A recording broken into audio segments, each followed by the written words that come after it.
You're listening to Let's Stay Together Anime Break, the sub-series of Let's Stay Together where we talk about the 2019 anime Fruits Basket. I'm Ellen. And I'm Kayla. And today we're discussing Season 2, Episode 11, which was called All Mine. Woo. Yay! And we're going to do our summary and then spoiler-free discussion like we do literally every time. For almost 75 episodes.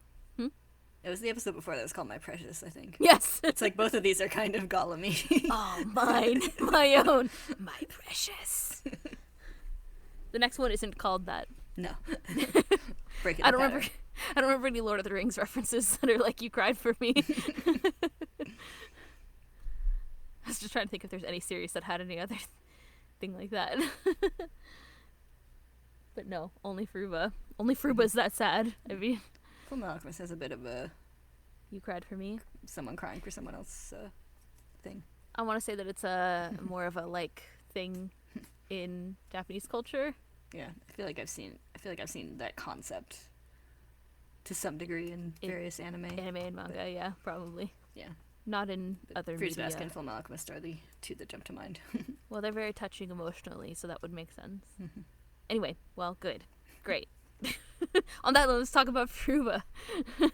So, this episode covered chapters 67 and 68 of the manga, so there was like one chapter that was like skipped after last time, which I forgot about, but I double-checked my notes like a smart person that I left for myself in the past, so thanks, past Ellen. And then we covered this in our podcast episode number 35, which was called A Forced Love. Better or worse? Who titled it better? Let us know in the comments. I mean, take our poll here. This episode opens at Kagura's house. Her mom heard that the head of the family returned back from the beach, and Kagura asked if Kyo was back too, and her mom was like, I don't know. Her mom's like, who cares about the cat? She's like, I fucking hate that guy. No, she was just vacuuming. She was in the middle of something, and Kagura was laying on the floor, and Kagura was like, do you think Kyo's back? And she's like, I don't know, and then leaves the room. And then it transitions, that's what actually happened. Yeah. Kagura thinks that she has something to talk to him about, and she remembers the true form incident from the end of last season, and then Kyo as a child, then hugging him as a teenager. The true reason for why she talked to him the day that they met, the initial reason that she fell in love with him.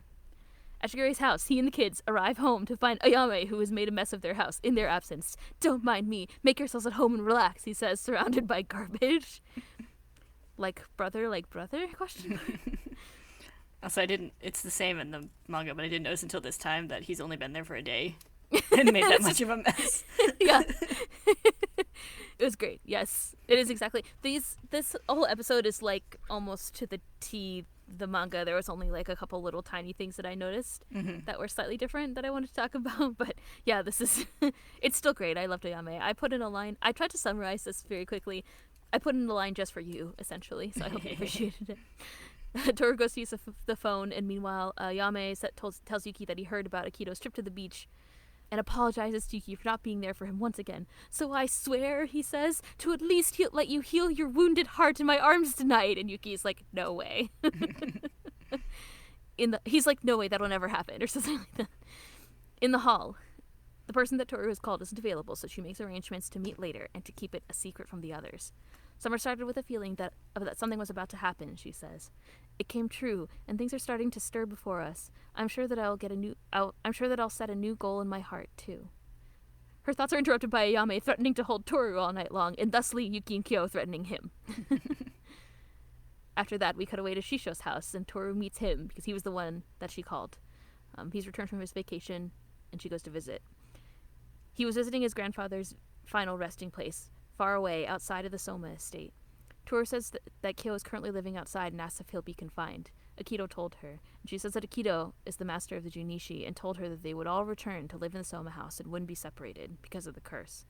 Please, if there's anything that you know about the curse, will you tell me? She asks, bowing her head and making a formal request. Why must you bow your head? Why must you do so much? Shishou asks. You've already done enough.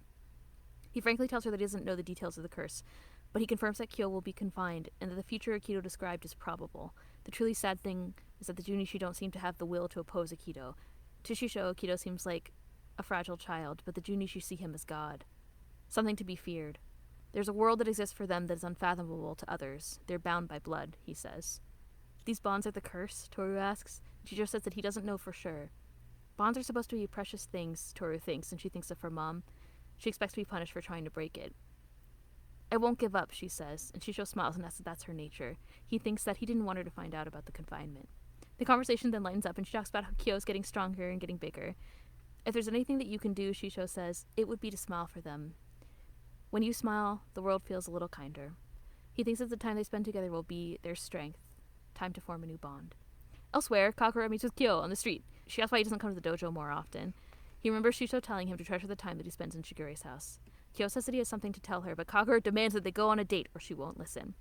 Outside Shishou's house, Tohru runs into Rin. She asks if she's feeling better, and Rin doesn't reply except for, you better stop hanging around the somas, and leaves.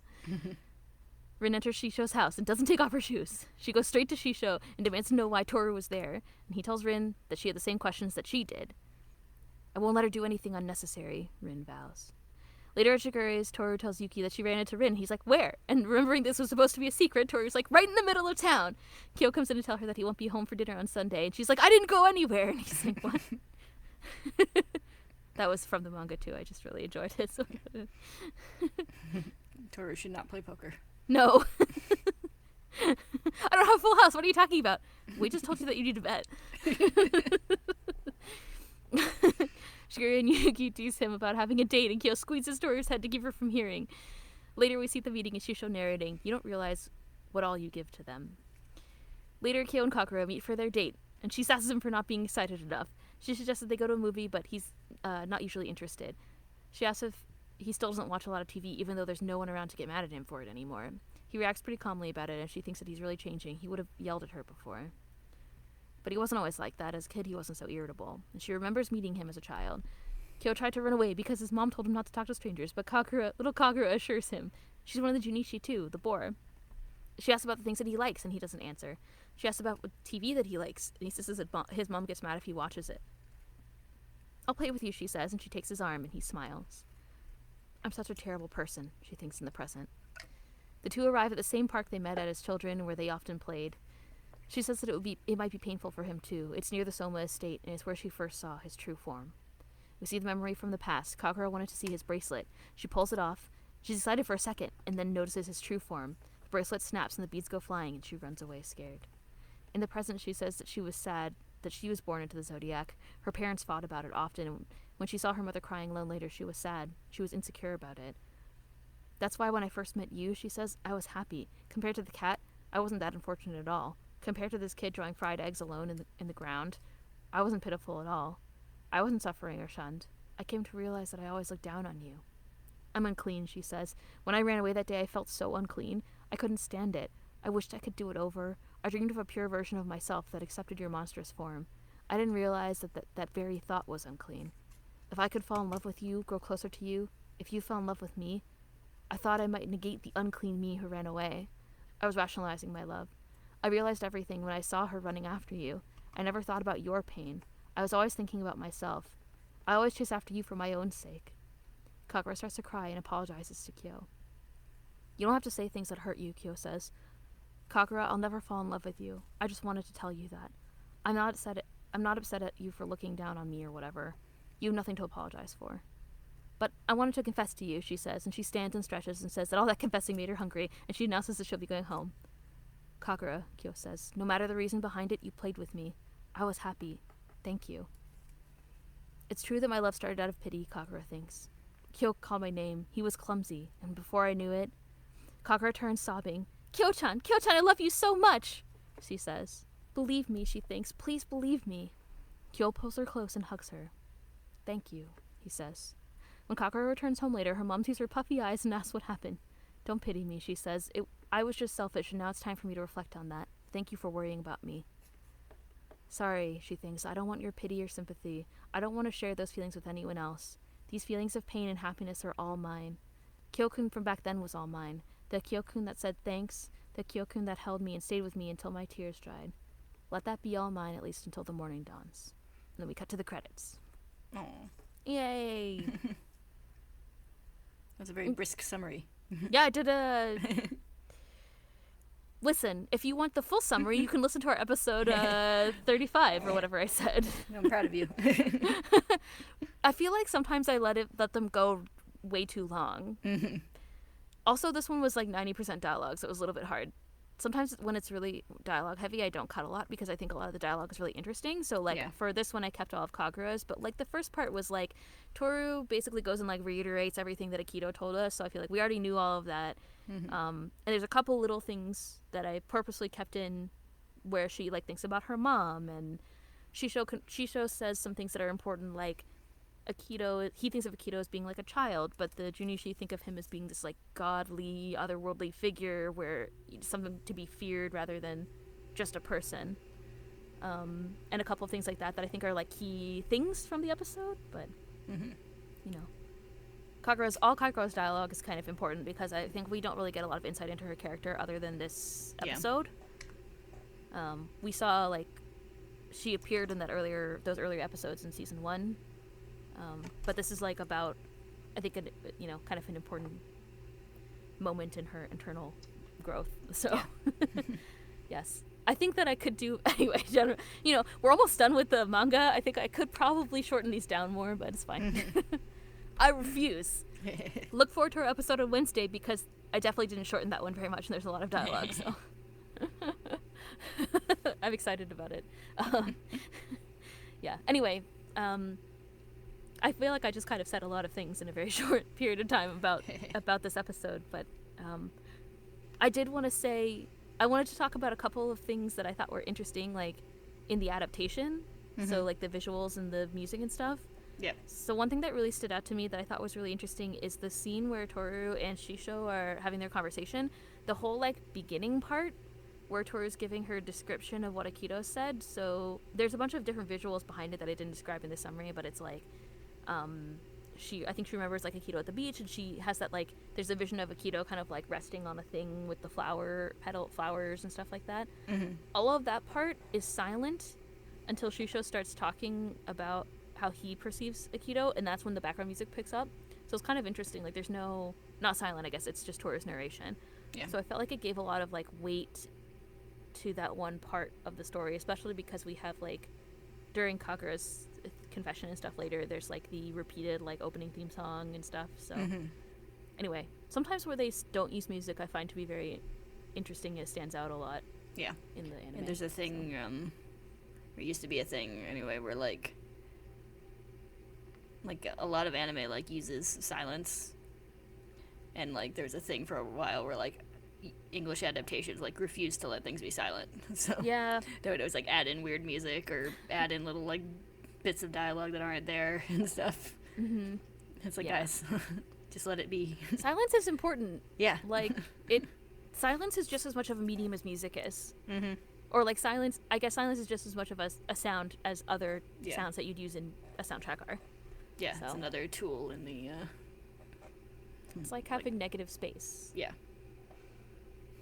Like in a like layout or whatever, like having negative space is just as important as having the things in that space. Yeah. But I just thought like sometimes where they anime, I felt like the last couple of episodes, like the beach ones, they put a lot of music in, which I think made sense. But I thought it was an interesting. I didn't even notice it the first time I was watching, and then when I was writing this, I was like, oh, is there no music? Oh, really interesting. Very quiet. Yeah.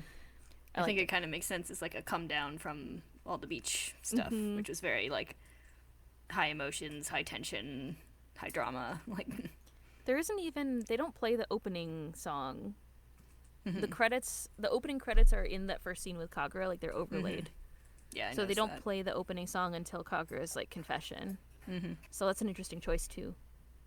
The other thing that stood out to me was there's this visual where Kagura is like holding like this like glowing like bubble thing, and when she's saying like I dreamed of like a pure me that could accept you, and like goes into all that stuff. Yeah. Which isn't really in the manga, but it doesn't really make sense. It's just I thought it was an interesting visual. There's a scene of like her hands like clasped like that in the manga during that same scene, like during that part of the dialogue, but it's kind of vague if like something is like being caught in her hands or something. I interpreted it in the anime to be one of the beads. It seems like that because the beads break. Yeah, which I don't think they're implied to do in the manga.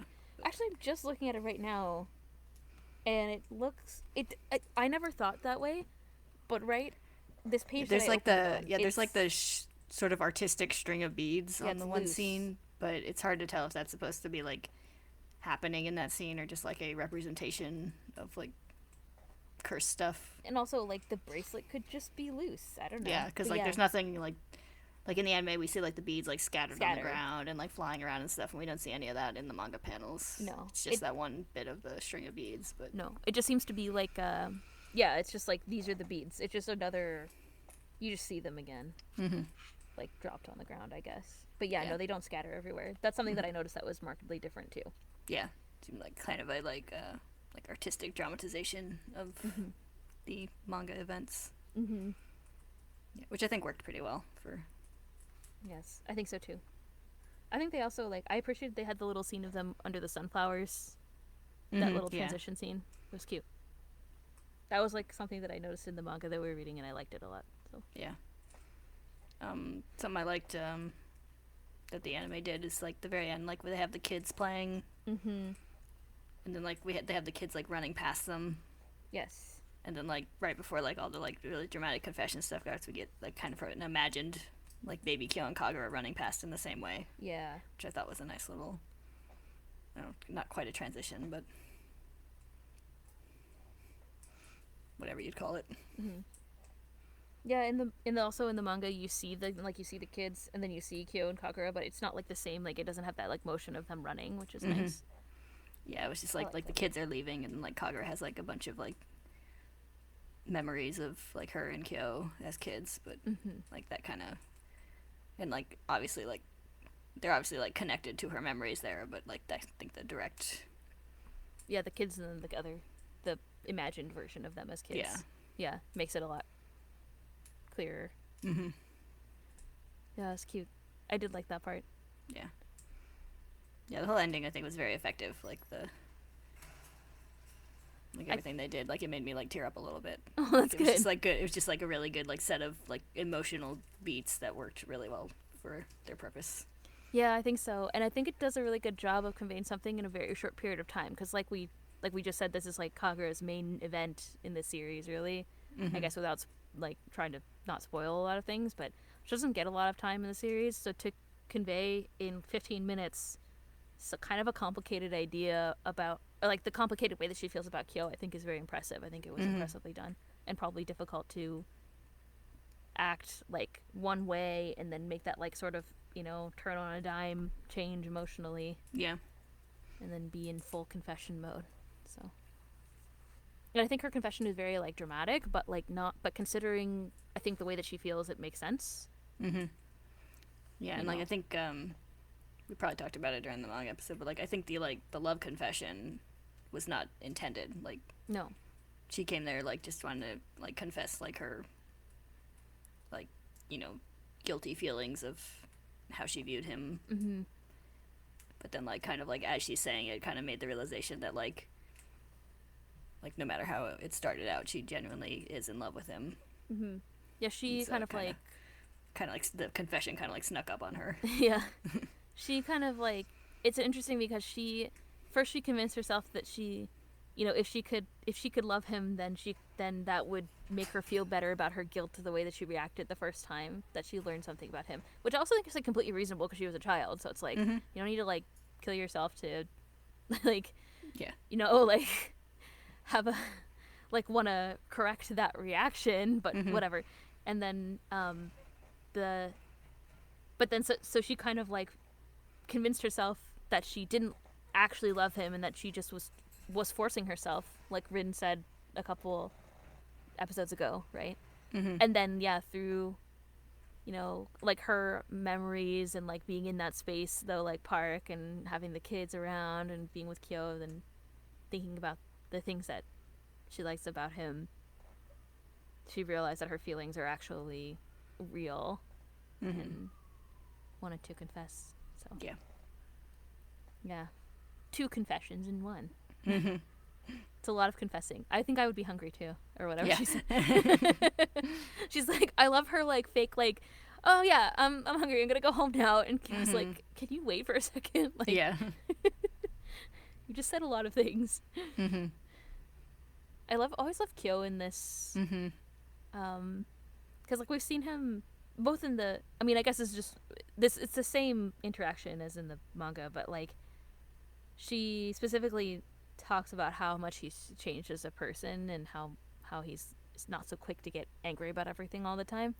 Mm-hmm. But I always love the way that he like comforted her and stuff. Someone Yeah. who he things that he and he told her how much it meant to him that she spent time with him and stuff. Mm-hmm. I don't know. I always thought this was a nice. Kyo was really great in this chapter too. Yeah, it's very sweet. Yeah. And like you think about it, it's like it must have meant like the world to him as a child. I mean, because that's like that was before he was even taken in by Kazuma. Like, yeah, because it's he had nobody but his terrible mom father who wouldn't let him watch TV and his like suicidally depressed mother. Yes. Yeah, I know. So yeah, I'm sure no matter what the intention was, that's what he says too. It was good. They had a good relationship as kids. Yeah, it meant a lot to him. It's nice that he acknowledges that too. Mm-hmm. Yeah, it's sweet. I feel like we've seen him be nice, but like not in that kind of way before. Mm-hmm. Like I don't know how to describe it. Yeah, in a way that makes sense. But. Yeah, it is a like Kagura says, it is kind of a character growth, moment for him. Like we see like how far he's come, because like I think when you're first reading her saying like nobody will get mad at you if you like watch TV anymore, you think like you would think he would like snap and be all angry about that, but based on previous Kyo, but yeah, but he wasn't. He was nice. Yeah. I also I know apparently that like the black shirt is a thing for in the fandom, which I didn't know, but everyone was talking about that or whatever. But I didn't even really notice it in the manga, but somehow in the anime I did like notice it. I'm like, oh, he dressed up for their date. That's nice. He didn't wear Adidas or whatever. Yes. But he wore Adidas to the grave. So yeah, it's like he found the one nice shirt in his closet. That's true. That's funny. I didn't know that was a thing. I knew Apparently other things. I saw a lot of people talking about it. I was like, okay. Okay. I saw a lot of people's metas about this episode, though, about Kagura, which I thought was interesting. I didn't. I purposely don't read stuff. I don't look at GIFs until I watch the episode, and I don't read people's meta until after we record, because I don't want things to be influenced by. I want to talk about my opinions of things. But yeah, I saw people talking about it a lot, so now I will go back and read them. But seem to have caused a stir a little bit. The one interesting thing about this episode that I know we talked about before, because I was like, oh yeah, this is a kind of, this episode I always think of is interesting to see the contrast between what we get a little bit is the contrast between Kyo and Kagura's relationship and Kyo and Tohru's relationship, because they have all the reference to her running after him. Yeah.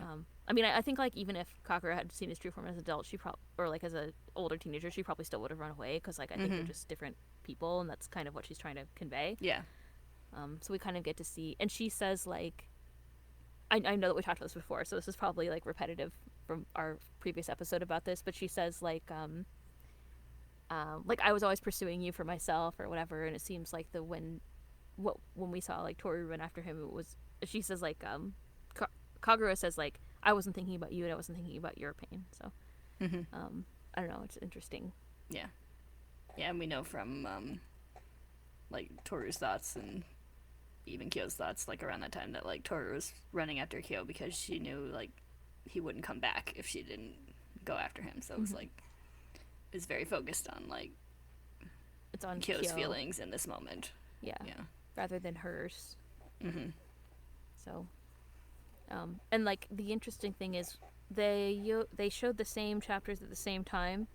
So I said, there's one, we recorded these two together, and the team creating the anime chose to put these two together.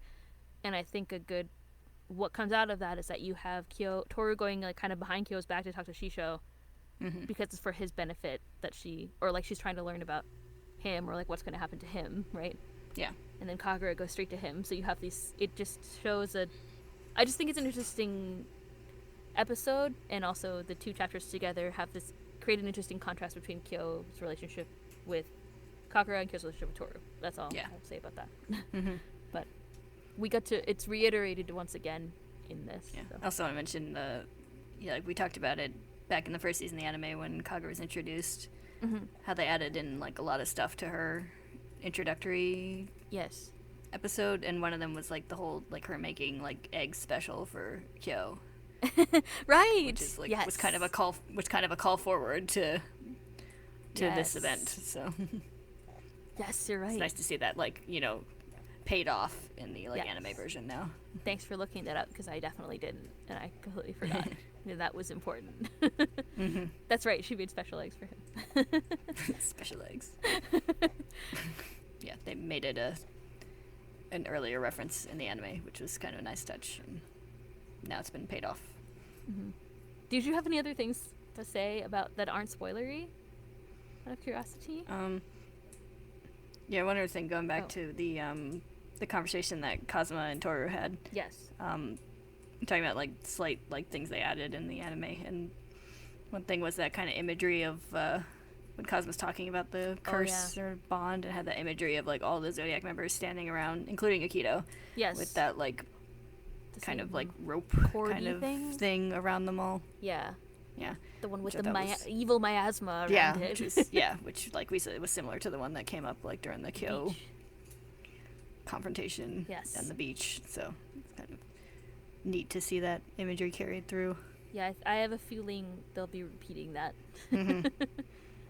based on these episodes.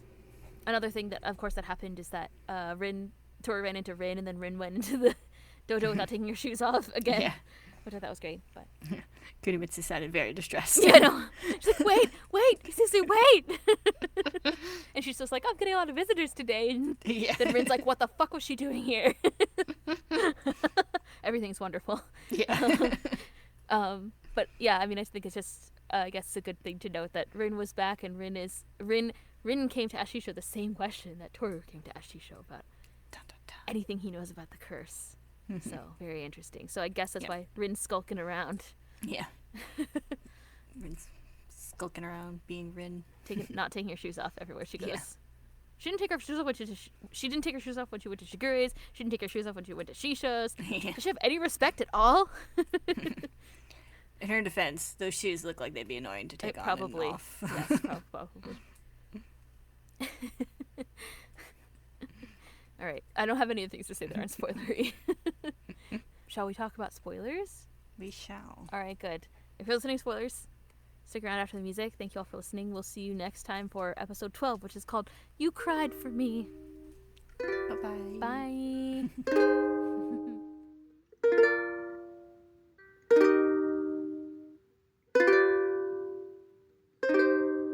Hello. We're back to talk about spoilers. Ellen, it's happening. I know, thank God. Finally. The teaser came up and I was like, yes! I saw the promo images today too. I was like, yay, I'm excited. Don't have to speculate every episode anymore. I mean, it wasn't speculating. It was becoming like a demand rather than speculation. So I'm excited about that. Good times are in store. Think of all the screaming I'll get to do next week, guys. That's not going to be a short summary. I'm going to have to learn how to fake cry for this. I mean... She just like say the word, like sob in between every word. She's just like, why can't you be happy? Like that. Does that sound convincing? So that's how I cry, isn't that how everyone cries? I'm sad. Just screaming.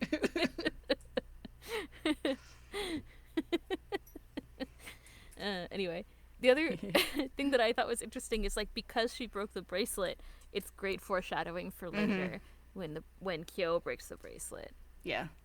We get it come full circle. Only a year from now, probably. Or more than a year from now. Let's put a pin in it. Yeah. It's going to be real exciting when I'll it happens. forget just like how I forgot fried eggs. Yeah.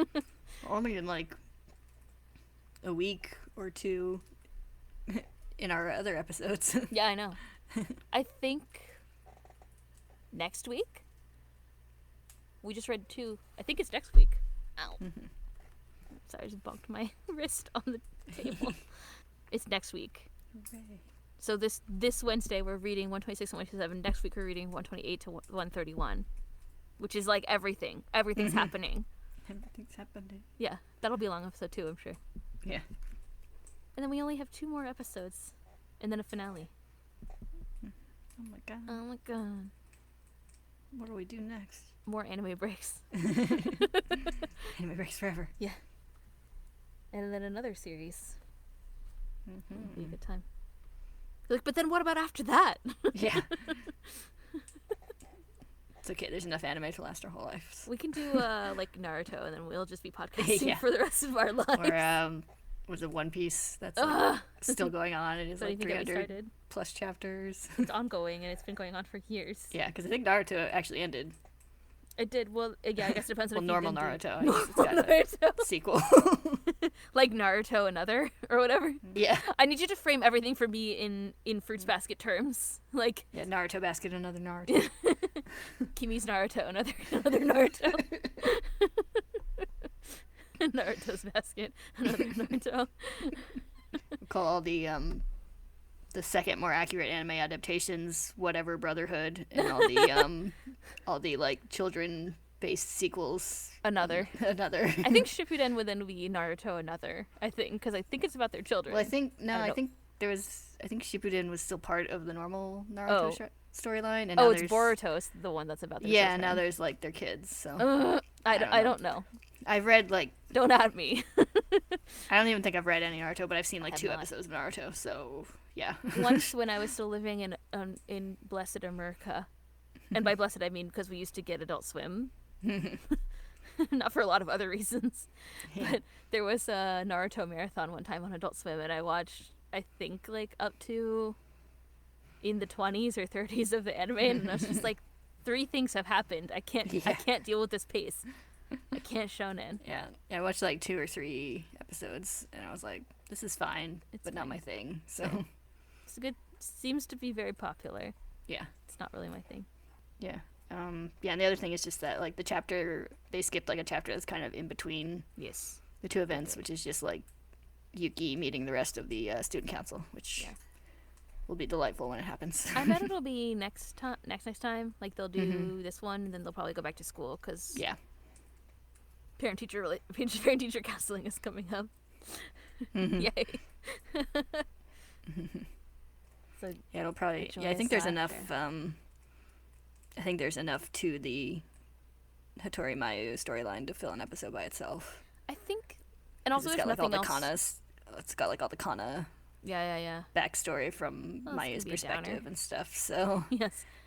I think also. and the Shigure and Mayu stuff. So You mean the Maiko who dumped you after 3 months? Yeah. I mean, I think there's enough. It's 2 chapters in the manga, so they'll probably make it a whole episode. Maybe they'll like add a little something at the end or something, but I can't see it being that much. But yes, I expect next episode is going to be all that, and then they'll probably go back to school. Back in school. I was trying to see what's after. Oh, there's some Rin and so the things after the 2 chapters that we just talked about are Rin. It says Rin and Haru stuff, which they'll probably get into soon because they brought Rin back. And then it says Toru's grandpa is sick, and then it's parent-teacher conferences. Yep. Yes. Yeah, maybe they'll just do those 2. Well, I mean, I don't know. And then I don't know. They'll probably do the student council stuff though. There's also a student council chapter in chapter 73. So we read both of those as just one-offs when we did it. So maybe they'll just combine those 2 or something. Yeah, maybe. Toru sneaking in and meeting Kureno is coming in soon. I wonder, okay, so if they do... Maybe the end will be sort of Cinderella? Maybe. Or It's not a bad season finale? or it might how far after Sword of Cinderella was the Kakito reveal? And it wasn't that long after. It might have been before. Oh, wait, let me look. No, it's after because it's after New Year's? Kureno watches the Oh, the DVD. DVD of Sword of Cinderella, and then he goes to meet with Tohru. It's a whole volume after. They could move it up, though. Yeah, I could see them maybe Yeah, they could just bringing move it on. up to make that the finale. There's no reason that you have to have that. Well, we already had Uo and Kureno stuff, so you could move all of those things up. And then that could just be... Yeah, and you could easily have, like have that happen almost immediately after Sword of Cinderella. Like, rather than have like time pass in between. Yeah. They could take out. You could also like move the whole class trip or something, because the class trip is in there. Mm-hmm. But that could just be like after. Like, there's a lot of stuff that's like. Not really time fixed. Not really. Yeah. Can kind of happen at any time. Or there's like the whole stuff with like Rin running around and then Tohru and Rin, like that's kind of time fixed in a sense. Like you at least have to have them in that order, right? Yeah. But like you could have parent teacher conferences whenever, even though Maiko said they're going to happen after summer break, so they'll probably have that. Mm-hmm. But you could just like move their class trip. You could move Tohru sneaking in to the estate later, like closer to all that arc or something. Mm-hmm. It's a better reveal than Sword of Cinderella. Yeah. Yeah, I could see them like. Because the first one. Like at first, I wasn't sure like what the pace of this season was going to be, so I was like, that seems too far off. But yeah, it did. But now we're through the beach. It's moving fairly briskly, so I could see them making that the season finale. You know, like the series has it's the next big reveal. And like the end of the first one was Kyo's Kyo, the reveal of like the true form. Mm-hmm. So like I guess that would mirror that pretty well. Yeah. Like it's another thing that someone is like sort of like keeping obfuscated. Yeah. And is like more about their like true self, I guess. Mm-hmm. Or like a part of themselves that's hidden away. It's kind of a thing that it's like thematic. all their internal issues around it influence a lot of their like current behavior. So yeah. So I feel like that would be. I mean, it would definitely be better than. I mean, Sword of Cinderella is great, but it would be more a theme appropriate ending than. Yeah, especially as it's getting. Yeah, we're getting more dramatic as time goes on, not less. So. Yeah. Also, like Sword of Cinderella is good because it reveals a bunch of things to the characters, but there's nothing new revealed to us. Yeah. So Uo is like, "Come and see me, damn it!" But we already knew that she's like into Kureno, and then Tohru is like, "No, I would be sad if you were locked away forever." But we already knew that because she's already gone to visit Shishou. So like, those things are already kind of established. Like, it's not a big it more deal. serves as like a comedic way to like move the characters forward by having them reveal stuff rather than like revealing things to the audience. Yeah, so. It's funny for the audience and like entertaining and like kind of intriguing because you get the other characters' reactions to things that you already know, I guess. So, yeah, and it is also hilarious. So. So yeah. Anyway, that makes sense. Maybe it'll be that. Yeah. I believe you. I'll bet 50 cents. Okay. What do I get if I guess I'd have to make a counter bet though. So it can't just be like that or bust. Yeah. Well, I also think you're right. So okay. Is this like a whoever's right first gets $1 situation? Or? Yeah. I'd put money on it, but not that much because I don't really care. Yeah. Well, the stakes are low. Yeah. Okay. Good. Do you anything else we want to talk about this episode? I don't think so. Okay. Well. Then next time we'll get to talk about Mayuko and Otori, and it'll be great. Finally. Yay. And then basically I kind of enjoy our anime break spoiler section that's mostly like speculating on like how the anime is going to portray the events. Yes. The spoiler section for the manga series has turned into this is what's happening next because sometimes things aren't spoiled anymore. So So now it's just like let's just speculate on. And also, like, it's fun to speculate on it, especially if the title is really obscure. Vague, yeah. Yeah, it's fun. Yeah, it's good. I don't know. Do you have any other predictions for that? Are they gonna really play up Shigure being an asshole? Is Mayuko gonna cry really loud? I don't know anything about Mayuko's not in the series very much, so like it'll actually be interesting to see how her character is brought to life in the anime. I think. Yeah. Since she basically wasn't at all the first time, so. Yeah, I do think it's going to be a good peek at asshole Shigure for the uninitiated. It's like, guess he's not just an asshole to Aikido. He's also kind of an asshole to Maiko. It's like, oh, he's just an asshole in general. I mean, I think he just... wasn't he just like, oh, I'll go out with you if you, like, want, or something like that? Like, he wasn't, like, interested... particularly. Yeah, he's like, I'm bored, I'll go out with you. Yeah, something like that. Yeah. And meanwhile, she's just like has her hands like, pressed I'm against emotionally the window. distraught, so I'll go out with you. Yeah. She also has her hands like pressed against the windows, watching like Hattori and Kana like Yeah. outside. And looks over at Chiguri and he's like, "What?" While he's like reading a book. Yeah. That's funny. All right, good. Well, good predictions all around. All right, thank you all for listening. We'll see you next time. Bye-bye. Bye.